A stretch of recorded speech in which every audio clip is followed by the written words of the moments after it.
검찰 인사 이야기 사회부 장윤정 기자와 좀 더 자세히 나눠보겠습니다. 장 기자 어서 오십시오.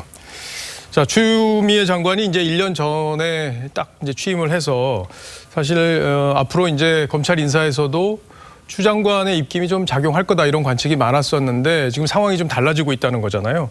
자, 이번 검사장급 인사 언제로 예정이 돼 있습니까? 네, 우선 지난달 17일 검찰 인사위원회가 열린 점을 주목할 필요가 있습니다. 예. 장관 교체에 관계없이 오는 2월 1일자로 평검사 정기 인사를 예고했습니다. 통상 이보다 앞서 간부 인사를 단행해온 걸 감안하면 이르면 1월 중순에 검사장급 인사를 단행하거나 아니면 아예 평검사 인사 이후로 간부 인사를 미룰 가능성도 있습니다. 예, 그러니까 빠르면 이달 중순에는 간부 인사가 나올 수도 있다 그런 거군요.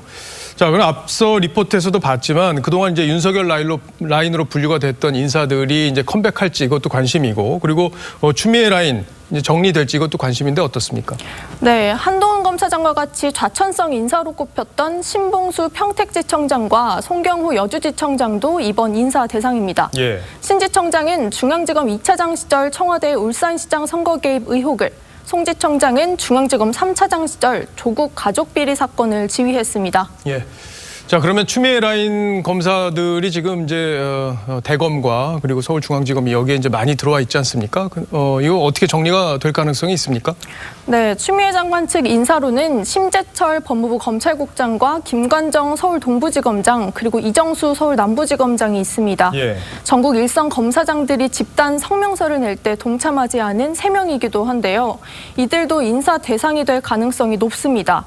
이들은 물론 윤 총장과 가까웠던 간부들의 인사를 보면 그동안 주춤했던 권력 수사가 어떻게 될지 좀 더 가늠해 볼 수 있을 것 같습니다. 예, 이대로 아주 잘 봐야겠네요.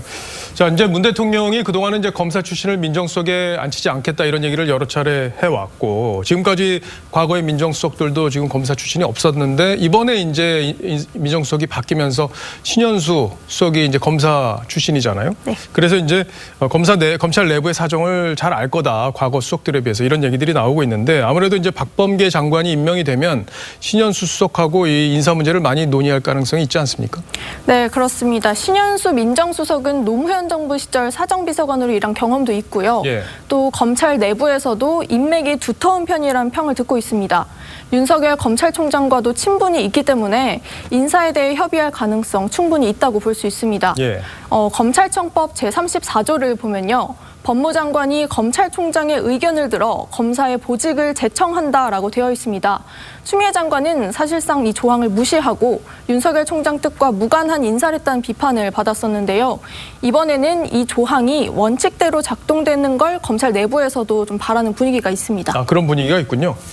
자, 이제 검찰 인사에서 사실상 핵심, 이게 서울중앙지검장인 이성윤 지검장을 이제 어떻게 할 건지 이 부분이 될 텐데, 이제 시청자 여러분들도 아시겠지만 이 서울중앙지검에서는 권력 관련 수사들이 많이 진행이 되고 있지 않습니까? 그래서 이제 이성윤 지검장을 인사를 할 거냐 말 거냐 이게 지금 관심인데 어떻게 지금 예측이 되고 있습니까? 네, 우선 이성윤 지검장은 윤석열 총장과 같은 연수원 23기입니다. 그동안 윤 총장 징계 문제에도 이 지검장이 관여를 해왔고요. 또 주요 권력 수사를 쥐고 있었기 때문에 검찰 내부에서도 그동안 말이 적지는 않았습니다. 예. 이번에 인사 조치될 가능성도 있지만 고검장급으로 승진할 가능성도 점쳐지고 있습니다. 예.